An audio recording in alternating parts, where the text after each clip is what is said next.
Hello, everyone. I wanted to welcome you on behalf of the Einaudi Center for International Studies. I'm Rachel Beatty-Riedel, a professor in the government department and the director of the Einaudi Center. And I'm joined by a wonderful team of panelists who you will be hearing from shortly. I wanted to thank you all for joining us today to tune into this discussion and true conversation on the nature and the question of how to do international research in the time of coronavirus.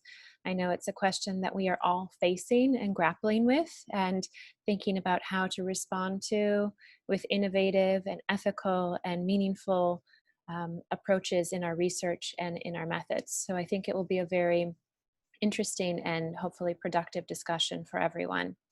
The Einaudi Center is Cornell University's home for international research, thinking, and action, and we're very pleased to be able to offer this summer passport series as a way of connecting with our faculty, graduate students, and undergraduates, as well as our broader international community throughout the summer. Particularly during this time when so much international travel is indeed restricted. So I wanted to move quickly to introduce our panelists today so that we can get to their brilliant insights and also to be able to move to questions from each of you. The way the format will work is that we're going to open the floor to each of our panelists to speak for a few minutes. They each have some thoughts and reflections to share with you.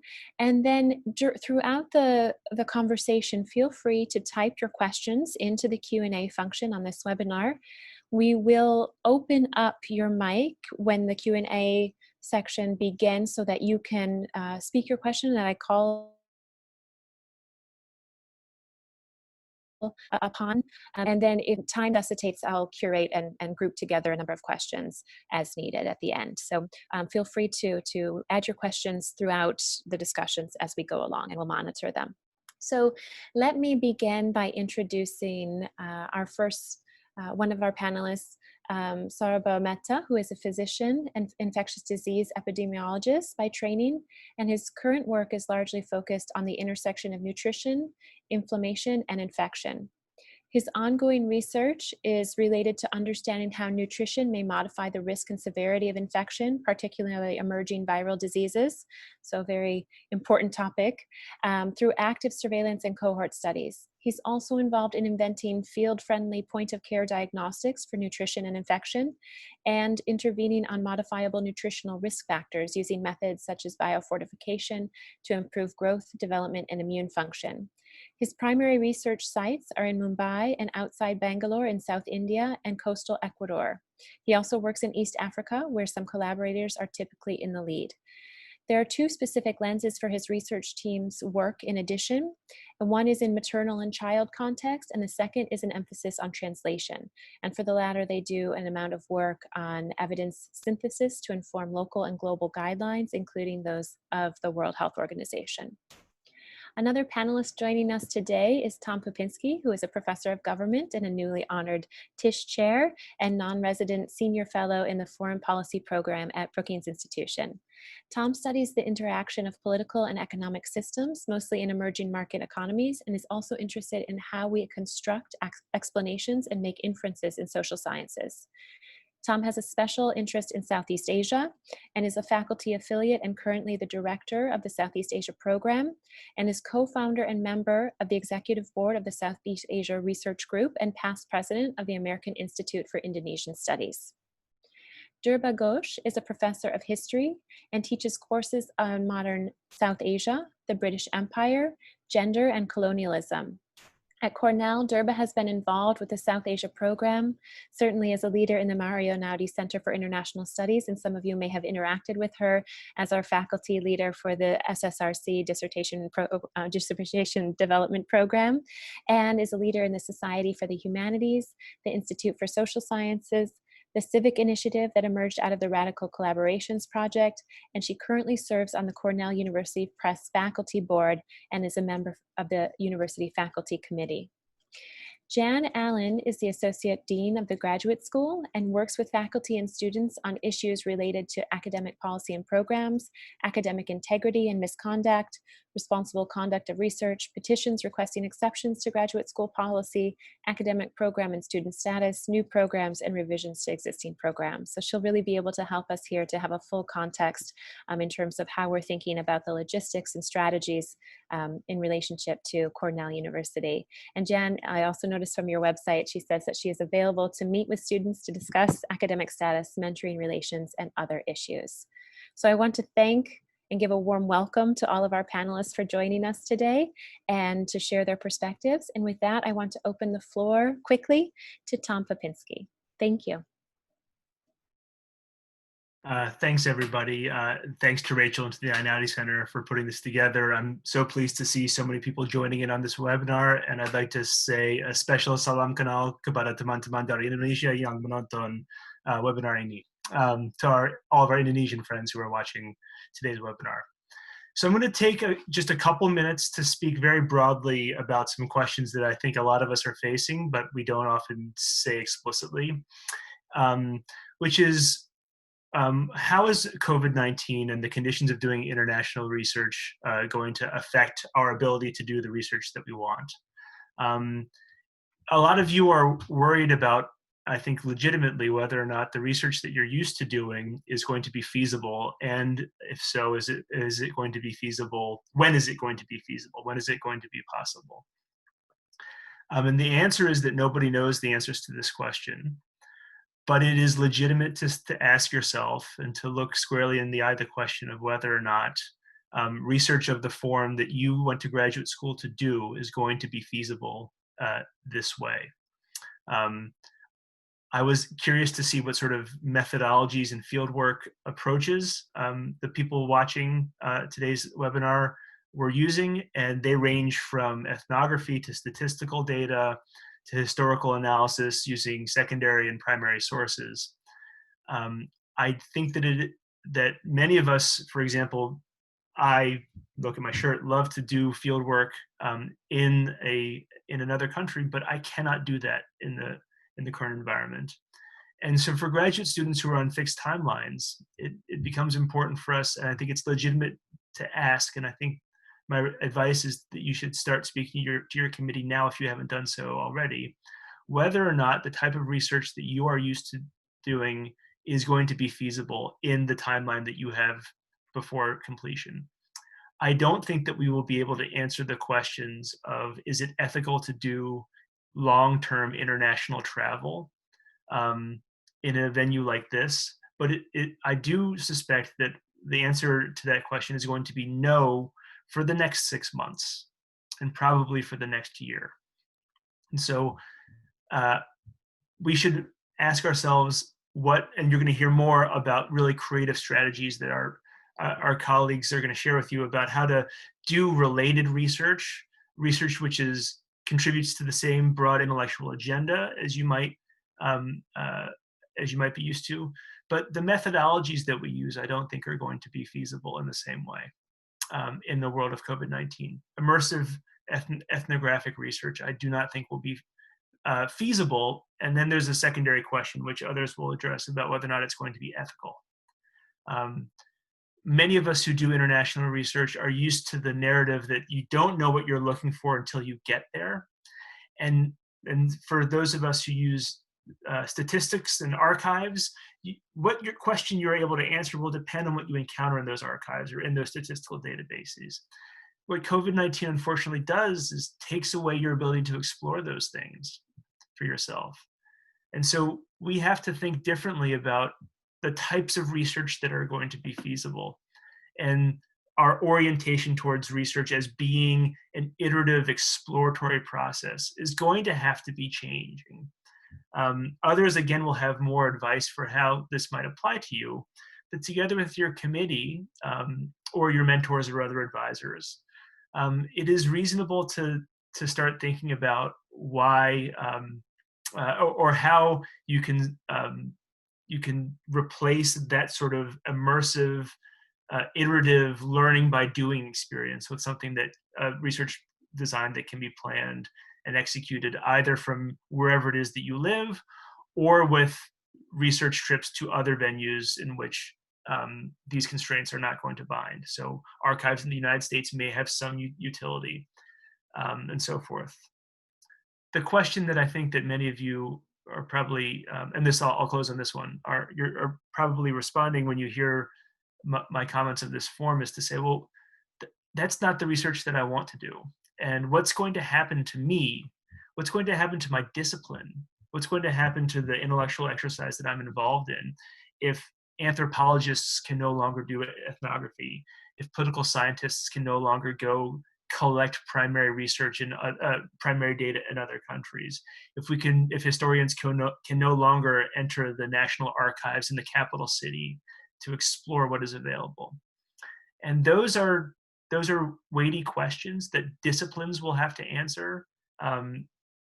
But I do think that, unfortunately, you as an individual cannot view your mission as to save the discipline by waiting until this type of research is feasible, or delaying, or finding ways to reject that. I think the task for all of us and for our disciplines and our intellectual communities is going to be to think about how do we generate knowledge, and how is it that the production of academic knowledge about the world is affected by what's available to us, and to try to find a way to muddle forward from there. I say this sort of heavy set of comments, I want to say to you because I want you to feel validated and recognized if you're having these sorts of anxieties. These are the right things to feel. These are legitimate questions to ask, and it is not just you.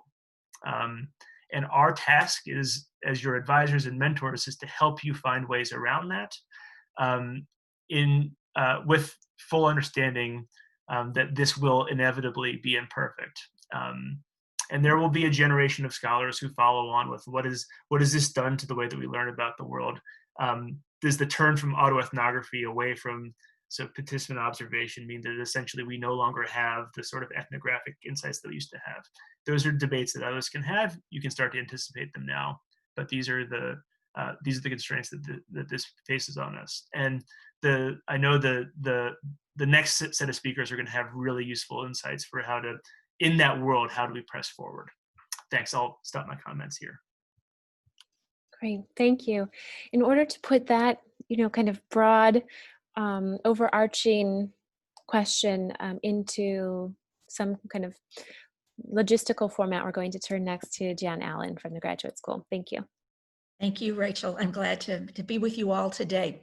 My remarks will be brief because I think my biggest help to you as students, thinking about all the pivots you're being asked to do, will be answering questions later, and particularly after this session is over. We have reorganized our shifts in the graduate schools so that we have people working from 6 a.m. till 10 p.m., their choice. So we're almost always available. When you're awake, we're awake to answer your questions. So I hope that you will come to us if you have specific questions about the logistics. But I want to give you 3 pieces of what I think is reassuring advice. It's what I've been telling students already this semester, and it's what I was a faculty member for 20 years full-time before I went into full-time administration. And it's what I would be telling my own students today if we were experiencing this with my own students. You will probably end up having to ask different questions. And for many of you, in hindsight, you'll recognize those are better questions. This period of change, unprecedented change, the ways you're having to pivot, the conversations that you may be having with your advisor and with your peers that you never imagined you'd be having, is causing you to reflect and assess and think in different ways. And so you will end up asking different questions. You'll end up probably, as Tom said, using different methodology. But some of you will realize that you have moved, you're thinking about your topic and your research in ways that turn out to be really good, maybe even better. The second reassuring point, or point I hope is reassuring to you, is you will have a lot of support during this. To a person, everyone in the graduate school is constantly thinking of ways that we can provide support and show support for students.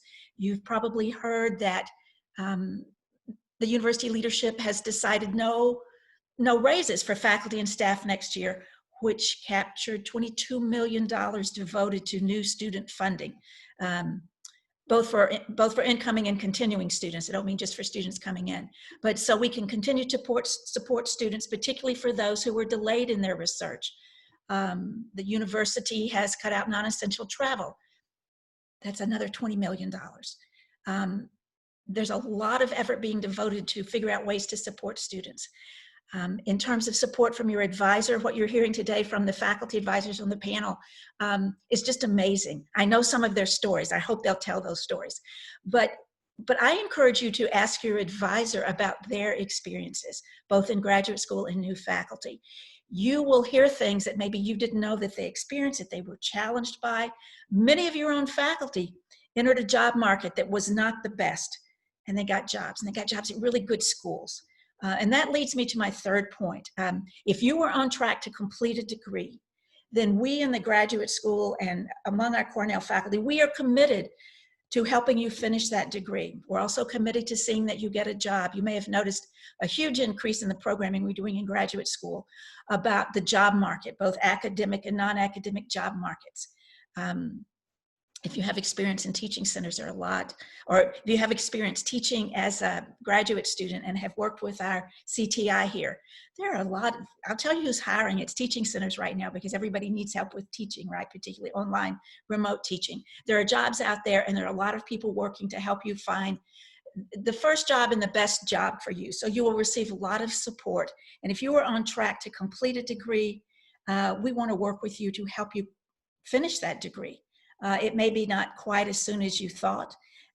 We're being very generous in our extensions of time to degree, time to A exam.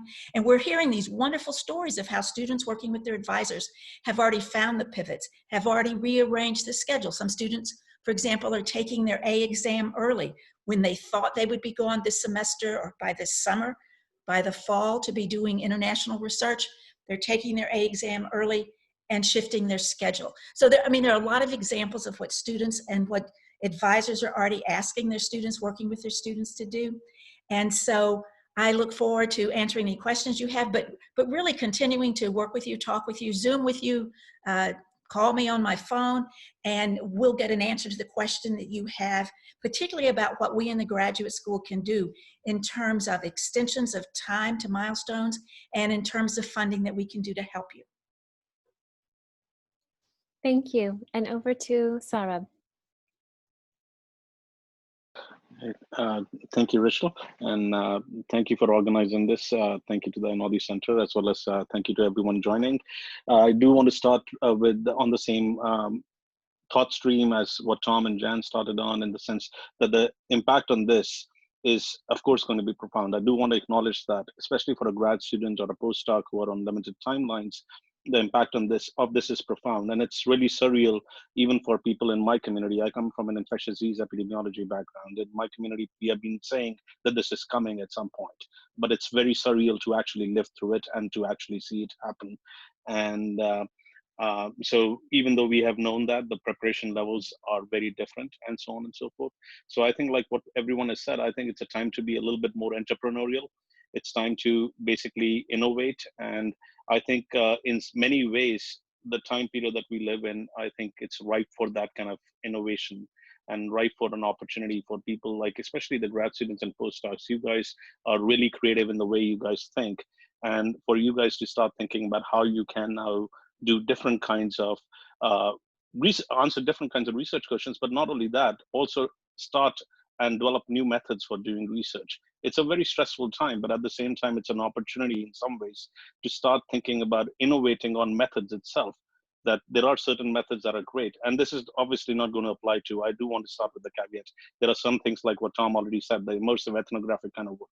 Those kind of things are going to be, I don't think that any advice that we give is going to apply to, or at least that I can give, will apply to those fields. But for a lot of other fields, I think there is an opportunity to start thinking about how can we disrupt the traditional methods of both research data collection, answering questions, and still keeping the equity lens in mind, because I do recognize that when we talk about technology and innovations in technology, then we might be missing out the marginalized communities and creating more of a kind of a disparate research body. But at the same time, I think there is an opportunity for all of you. So as what Tom and Jan said, talk to your advisors, talk about the things that you can do. I can give a few examples from our own work. For one, we have two different things. We had a big randomized control trial where we were feeding children and mothers actively every day. That had to shut down because we didn't want any kind of contact. That had to completely shut down. Whereas we have a big fever surveillance site, for example, in Ecuador, where Ecuador has seen one of the largest burdens of COVID-19 in recent days. And it's heavily concentrated in the city that we work in Guayaquil. And so the hospital that we work with,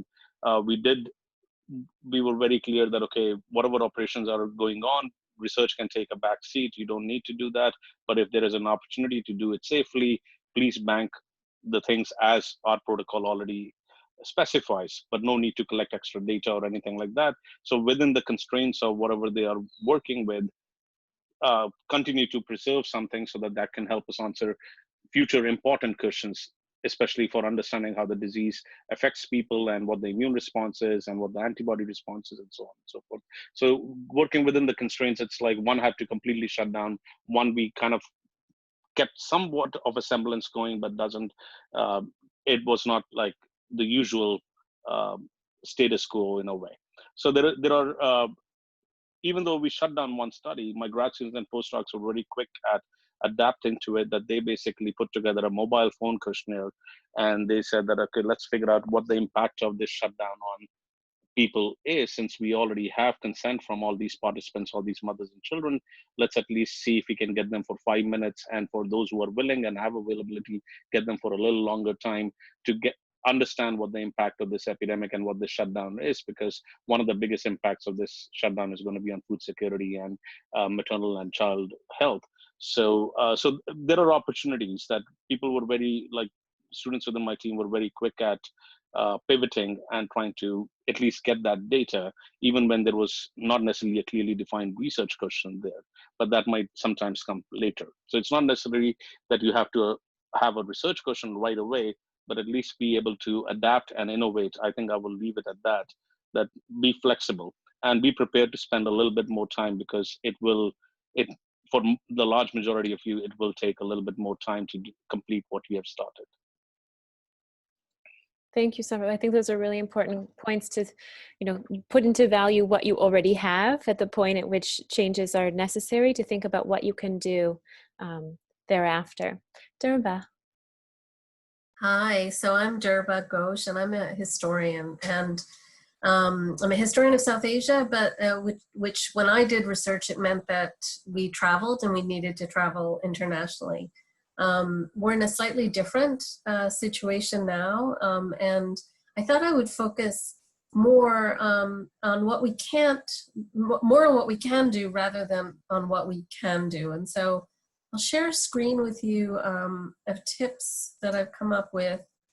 And it's really 3 tips to keep you going to do research this summer. One of the things that we have been talking about is how this is a completely unexpected moment in your timeline and in the sequence of events that you had imagined for doing research.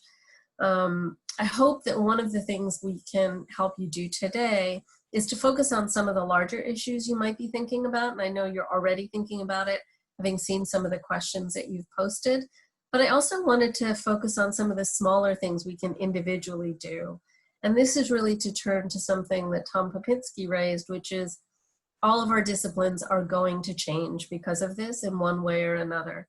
It's not your individual responsibility to change your discipline, but you can, as an individual, do some work that advances some of the ideas in your discipline.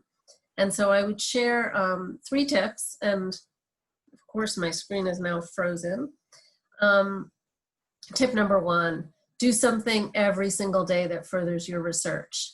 Depending on what kind of field you're in, that something could include taking notes on published material. We all have long lists of things we want to read, need to read.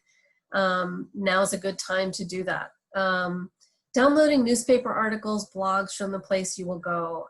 I have the advantage of working on South Asia, which has really taken to the internet in fantastic ways. And so there is more material than I could possibly keep up with. And so I won't be going to India this summer. I probably even won't be going next winter. But I do hope to keep on what's going on in India, and in particular following the scholarly debates that are going on right now on the subjects I'm interested in. The final tip is, a lot of you have a set of scholars whose work you engage in. And if you've been preparing for your A exams or doing field exams, you've read some of that material, maybe very quickly, maybe in depth. But this is an opportunity to go back, do some more digging on those scholars. And so in addition to what Jan Allen recommended, which is talking to your committee members, follow some of the scholars and the trajectories that they have made over their careers. And so listen to podcasts, read their reviews, read their responses to reviews. This is the time where you can see how scholars have been dealing with some of these shifts over the time and the space of their careers. One of the things I would say is, if you're a graduate student, you're at the very beginning of a long career. And what you'll find out is there are many moments in which you're going to have to change and adapt your research questions. This is a very unusual time in that everybody is going to do this all at once, but you only can think about this for yourself. And so one of the things I would emphasize is think about doing something every day that furthers your research. None of us are doing what we imagined this summer, but make sure that every day you do something. My thesis advisor, the first year that I spent in India, I was stumped by how little work I got done in a day. And so the 8 or 10 hours I got done at Berkeley, I wasn't getting done in Delhi. And he said, look, if you do 4 hours of work, and that can be any of these things, that's good. So focus on 2 hours or 4 hours, whatever you can manage. Tip 2, rearrange your timeline. And I say this partially because of the way that I work with my graduate students and train them. You're all on very rigid timelines that depend on funding. So the first year you did a certain number of things, the second year you did a certain number of things, third year and fourth year, and so on. The truth is that by the time you get your PhD, you will have done all of these things, right? So look ahead. What are some of the things that you could do ahead of time? And so one example I'll just give you from history, and also partially from anthropology, I've been on a number of committees in anthropology. There's a very old-fashioned sense in which you went out and did field work and you did it for 18 months or 2 years, right? You're not going to be able to do that now, and we don't know when you'll be able to resume that. But think about what you might need to do now. What you could do now, like making research contacts, reaching out to institutions that you might affiliate with, seeking out a partnership from somebody at an institution in the place that you study, right? What are some of the things that you could do now that would set you up for a research trip in the future? And maybe a more efficient research trip in the future, one in which you go and you spend a month rather than 6 months. One of the things that, and again, this is particular to South Asia and to India, everybody's on WhatsApp, like everybody. And everybody's happy to communicate with you on WhatsApp. And so this is a good time to kind of reach out to somebody you've been following and say, hey, I'm really interested in your work. I can't come, but I'd really like to talk about my ideas. And then finally, tip 3, write something every day. Keep a journal. We've all been hearing about these pandemic journals, but what I would say is write something every day that has to do with your research. It doesn't need to be scholarly. It doesn't need to be polished. It doesn't need to be shared. It can be for you. It can be to share with your writing group. But write just a little bit of something. And what I would say is set aside 15 minutes. There's this book about how to write your dissertation in 15 minutes a day. I'm not going to make any promises about whether you can do that. But take 15 minutes where all you do is write. You don't check your email. You don't look at the library database. Just 15 minutes where you write down what you were thinking about your research project. One of the things that I think that I'm aiming for in these 3 tips is really to think about getting to the end of the summer and having something that you feel that you've accomplished. Thinking takes time. Reading takes time. Writing takes time. Because we're not traveling, we have that now. So let's make the summer work for you. Let's make this time work for you in whatever way we can, and focus on what you can do rather than what you can't do. And so I think I'll wrap up there and then turn it over to questions.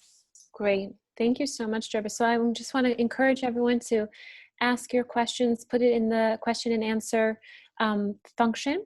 And I just want to add a few quick thoughts in order to complete or complement the excellent positions that were shared here. The first is on a logistical level. The questions about travel and when travel will be available are not yet known, but we can think about a series of criteria and procedures that maybe can help us put some parameters on the uncertainty and lack of planning that can feel debilitating. Certainly, we know that there's so much regional variation in terms of how the pandemic is being experienced, and there will be regional variation in terms of when and where we can travel, when we can travel. And so there's also regional variation in terms of what your interlocutors in your research sites are currently facing and what they'll be facing in 3 months from now, and what kinds of work they can do on the ground in collaboration with you, in partnership with you, even if you cannot be there. So as we look ahead to the future, we'll have to acquaint ourselves with these different forms of variation and the hybridity that it might suggest that we can try to work around. Cornell University will be having a series of guidelines when travel is possible. And as of right now, there have always been places that one has to register to travel, has to have put in a petition to be able to travel to, and that registry will be expanded, and that process will continue. And so there will be a process that can help determine when and how it's safe to travel. And certainly graduate student research should be and is seen as essential research. And so I want to make sure that our students understand the faculty's support for that this is your research product and it is essential. I also wanted to highlight a few ways to build on the great comments that Durba Ghosh made and others about the ways in which throughout your career, you'll see the need for innovation and adaptability for many reasons. There are always spaces and places that we have very little access to. And sometimes those are the most interesting to think about, both in terms of ideas, concepts, and methods. I myself have recently been interested in what kind of sermon content is coming out of mosques in West Africa. And I don't have the ability to go there to listen to those sermons in person, but I have worked with research assistants who go as part of their everyday practices and who are able to transmit the content. Similarly, I have a graduate student who is from Yemen, and after the travel ban was put in place several years ago, she wasn't able to leave the United States in order to go to her place of research to conduct what she had originally been planning to do. She pivoted and did a really amazing and innovative project doing online data scraping, looking at the roles of social media and regime protests and the ways in which people use different forms of social media to express different types of ideas and who they represent and to what consequences. So there are ways in which we can think of WhatsApp and all of these different ways in which technological ways that people are expressing themselves as new forms of data and new ways of understanding even deep ethnographic rich descriptions of how people are expressing themselves and living their lives in different types of spaces. I would also say that as we look at our local partners, and this relates to something that Saurabh was saying, as we look at our partners' ability to continue to carry out research in particular places where we have established contacts or where your faculty mentors might have established contacts. These are important relationships to think about the viability of really interesting and exciting collaborative ventures or ways of thinking about collecting different types of data that you might need a partner to be able to collect in any case due to language or location or just sheer volume and the like. So thinking about partnering with different types of lab, survey companies, partnerships, I think that those are all interesting and compelling possibilities to expand your access and your contacts. I would also say that you might think about the ways in which the sequential process of research, and this relates to something that Poe Pinsky said, we might have thought in stage one that you go and you explore and you shape your question. There are still ways to go through that sequential process through descriptive approaches, newspapers, podcasts, online content, and then move to a different set of methodologies or expand those methodologies to refine your question. So just because we might be looking at adaptation doesn't mean that that sequence is itself disrupted. So I just wanted to share those brief thoughts, and I'm happy to turn it over to the questions now. First, we're going to open it up to Anne Rasmussen, who has a question on academic publishing. Scott, can you open that line, please?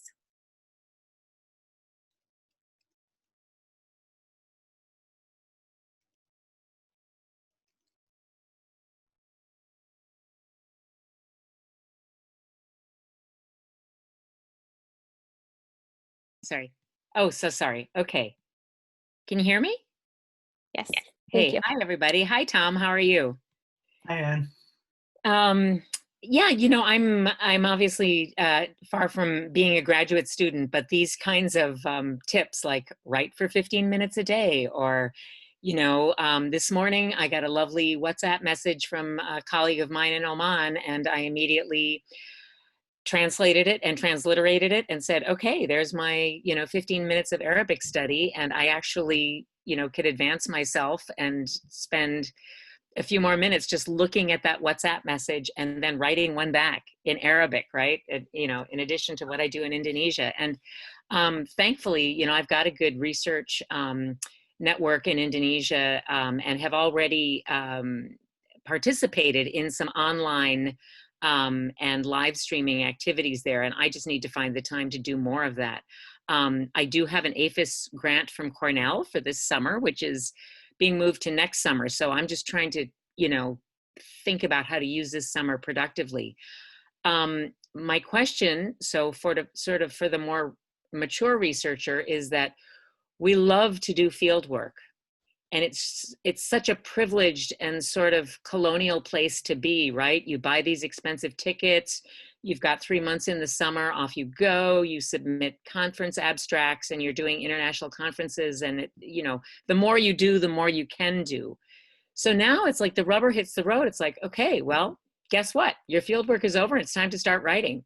Get back into all that stuff that you collected, like go transcribe all those interviews.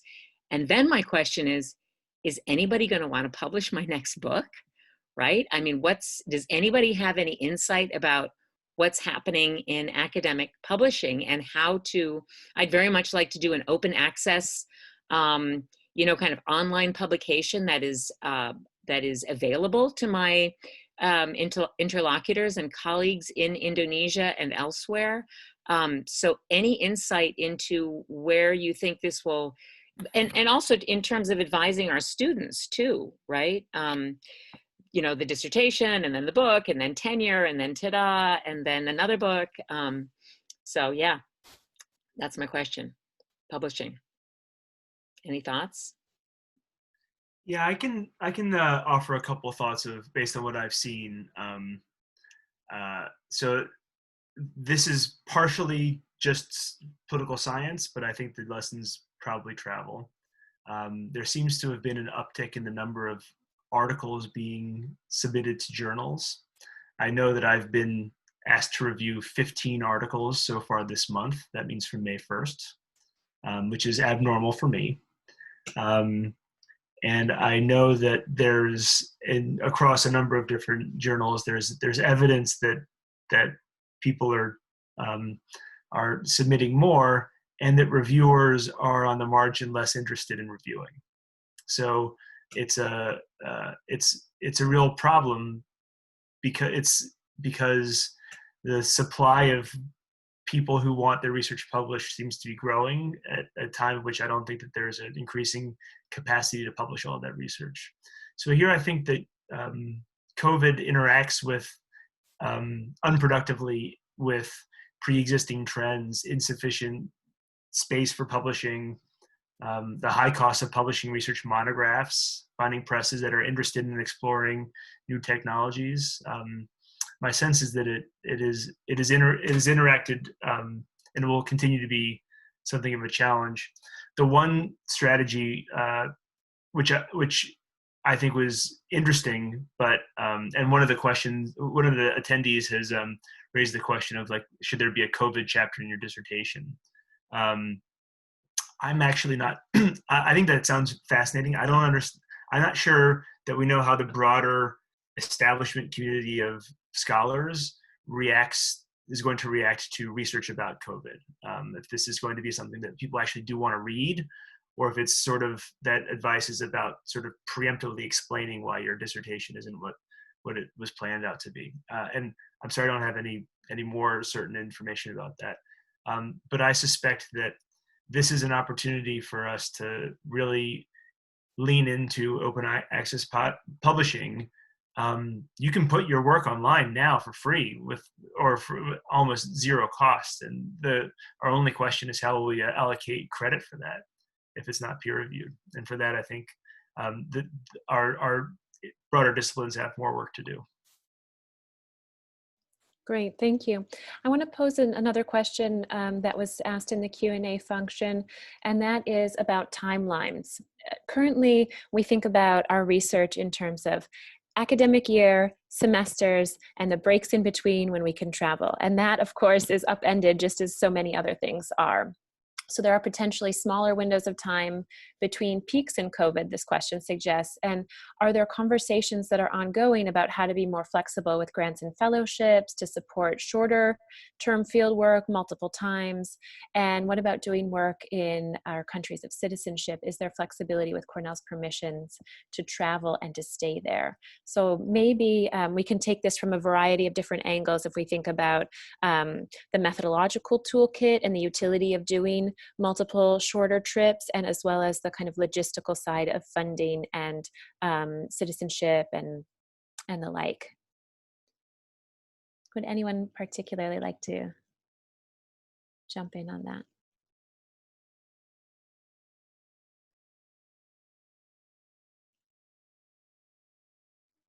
I can just say to Bruno, who asked the question, I think this is such a good question that I've already typed it and sent it to my colleagues in the graduate school.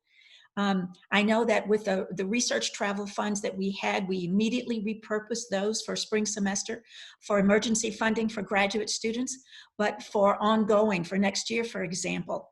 And I'm going to email you, if I can find your email, I'm going to email you with an answer to this once we in the graduate school have discussed it. I know plans are evolving, plans are changing, and we're trying to be responsive. And so I will let you know an answer to that. I can also just jump in on two fronts. The first is regarding funding, and absolutely the Einaudi Center funding that we released this year to all selected graduate students for international travel can absolutely be repurposed. You know, that is the nature of adaptation.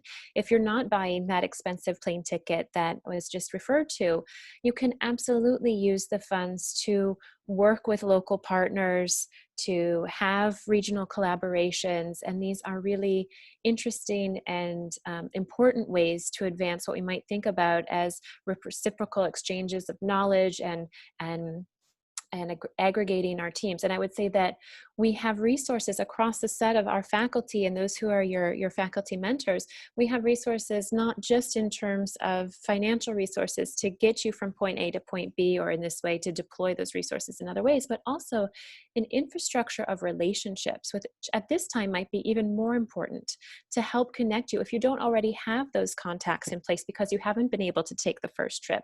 We absolutely have contacts that can help put you in the loop of local research communities and labs and institutes and the like. And so, I encourage you to reach out to the regional programs, to your faculty and the like, so that we can help facilitate those contacts, which can be even more important in this context. I will also just, on the citizenship part of the question, can you do fieldwork in the country of citizenship and stay there? There has been a lot of work on this across the university to make sure that graduate students can still receive their funding. And so that is currently the case if you are in your country of citizenship and doing your work there.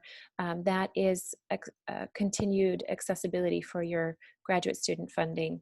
And so that's something that the university continues to monitor vis-a-vis the tax implications of what would normally be the case. Is there anyone else who wants to respond to that, or should we move to the next question? Okay, great.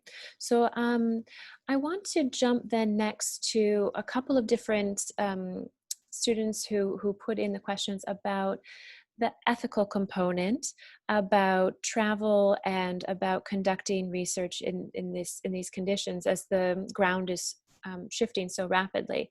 So one question that was entered says, I'm a little bit obsessed with the ethical question that Tom Pinsky put forward in the beginning. I know that as for ethical concerns, no one can give answers for others, but I would be very grateful if I could hear more from all the panelists about how we should balance the academic pursuits and responsibilities as a global citizen. And Ryan Thomas put in, do you think that travel will continue to be restricted beyond the period that is safe for in-country partners to conduct surveys? For example, thinking about the ethics of asking enumerators to do in-person interviews. So how might we think about these sets of questions if we're not able to travel for various reasons, be it visas can't be processed, be it that the routes to get there are inaccessible, but perhaps work on the ground can be carried out? How should we think about these sorts of ethical questions? So I've thought a lot about the question of should you do, if you were able to venture to a place, should you? And this came up in my own research in the context of hiring a survey firm to do research in West Kalimantan, Indonesia, which would have required people to fly from Jakarta to a regional city, to Singkawang, which would have been, it's a movement of people and potentially of infections from a place which has some infections to a place that is otherwise not quite so affected. And we decided not to, because we decided we couldn't do this because we couldn't figure out an ethical way to manage that risk. I think it's different at an individual level. It's going to depend in the first instance upon the community in which you're going to visit, and so in the place in which you're going to visit. So I would not want to go to, at the moment, and visit an uncontacted tribe, right? So I would take great care about that. I would be less concerned about going to a global metropolis. So New York, Tokyo, Singapore. I don't think that this is, I think that the likelihood that you are going to be a novel vector is probably lower. And it also depends on your willingness to take individual steps as best as possible to be as careful as possible. And so I know that the standard guideline is a 14-day self-quarantine. No nonsense, no sort of quarantine. It's a real quarantine. And so if you're able to do that and guarantee that you are not yourself somebody who's going to be bringing a disease or infection to a place that it otherwise would not be, I think that is something that you individually could take steps that make it ethical. Beyond that, I actually don't think that the ethical concerns are that much more profound in a COVID situation than in a non-COVID situation. The very active ethnographic fieldwork, I don't have to tell this crowd, raises a massive amount of ethical quandaries about what does one take, what does one bring, what is one's role, what is one's position, what is one's positionality. And those are durable, those are continuous issues that predate COVID. And so it may be empowering to know that there's probably a couple of simple steps you could take to know whether or not it's on balance additionally problematic or additionally ethically troubling. to do field work or sort of high contact research in the era of COVID.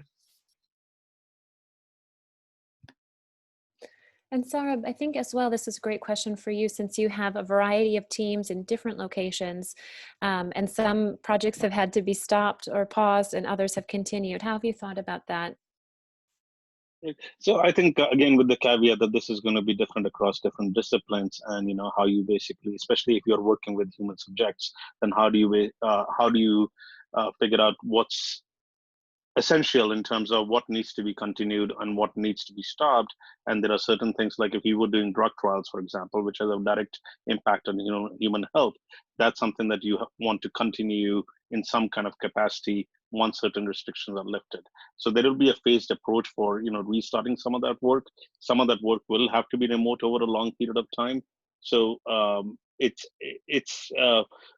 just to some of my answers are going to kind of span some of the other questions that I'm reading in the Q&A, which is like the ethics of using an array, for example, or ethics of using an enumerator. I think it's a tricky question to answer, and depends on how much that's valued in your field, and how much that's valued based on what the job market that you're looking at. In some fields, for example, just because of either language, race, or gender issues, that work is anyway remote, that you are more involved in setting up and training and building that capacity and developing that capacity, rather than being the person who is interfacing with the participants directly. In some fields, of course, interfacing with the participants is the be all and end all of it. So so based on what field you are in, and based on where that situation is, because in some fields, like some of the biomedical work that we do, the ability that we are looking for is the ability to form a question and answer it and analyze that data. We are not necessarily looking for the ability to or the ability to train people and work with people internationally and build those partnerships. We are not necessarily looking for you to be the enumerator, for example. So that there is a different kind of a lens that people might use across different fields. And I think more fields will have to be flexible in that terms. And I think at the end of the day, it goes back to somebody mentioned how strong the partnerships that you have built, how strong the partnerships are existing between your advisor and the teams, and whether they are kind of, based on some kind of equitable relationships, and have you invested enough in developing that capacity, and can you rely on that information as high quality information? So that goes back to the kind of partnerships, and I'm recognizing that not everyone is in that stage. Some of you who are early on may not be able to do that, but some of you are in third or fourth year might be able to do a lot more work remotely. So. Great, absolutely. I think those are really important considerations. And again, just impacts in terms of the regional variations, what the conditions are in one place are very different from another, and some areas are more open to doing different types of work. I also want to turn to a question in terms of how we can think about, this relates back to the timeframes question more generally, but it's a little bit more focused in how you can think about making better use of your time once we can travel again, knowing that the pressure is on. So in the selection of archives or field sites.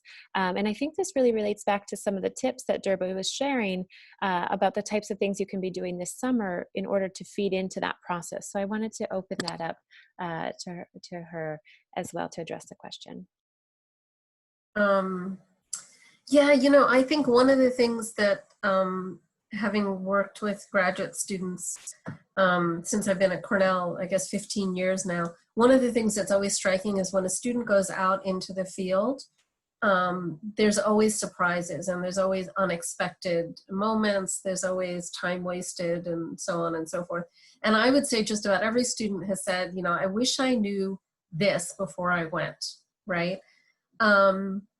It's so hard to imagine what you don't know, right? But I think one of the things that you can do in the coming months, certainly for historians, is a lot of material is being digitized. And in my experience working in digital humanities, more and more material is being digitized all the time. And so I think a useful way to spend your time right now would be to find out as much as you can here sitting in Ithaca, and then leave the things that you need to find out for when you go out into the field. So if there is X amount of research that you need to do, some percentage of that you can do from sitting here in Ithaca, which is also probably more ethical given the restrictions on traveling, right? I'll just give you one set of examples. The British Empire, which I study, has archives all over the world, right?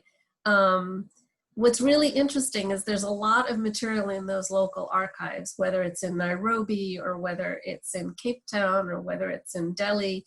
And then a lot of it is aggregated in the British Library. And of course, the British Library has been digitizing material like mad, right?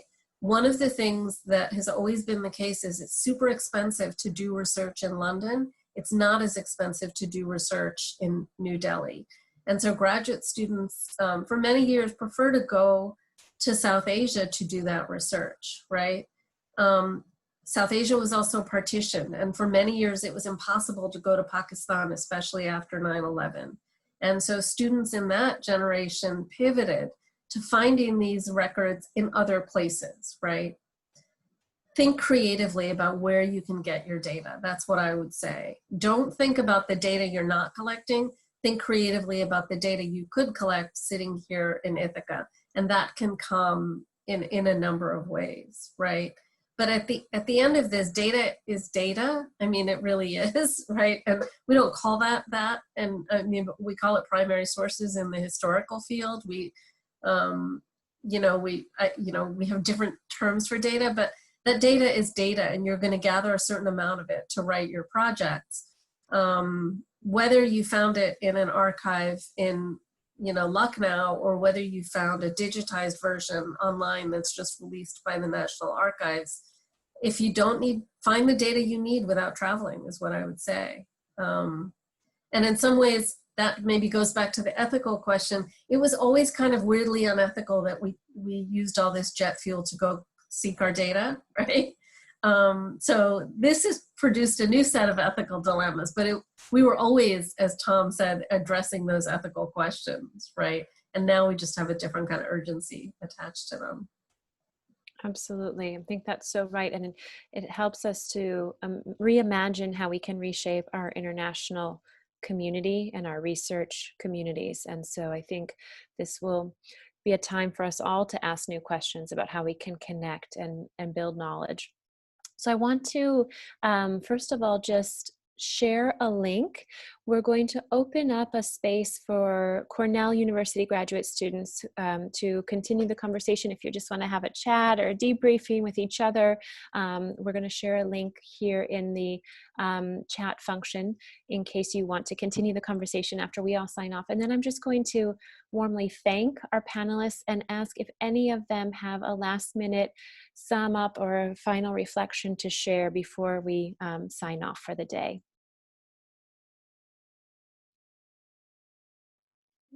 Great. So please do not hesitate to be in contact with us all. I welcome your continued questions. We're going to go through your suggestions and comments and think about additional programming that might be of interest to you throughout the summer. And we really appreciate you taking the time to sign on. And we look forward to supporting your international research as you move through the program and continue to produce your work. So take care, everyone, and thank you to our participants.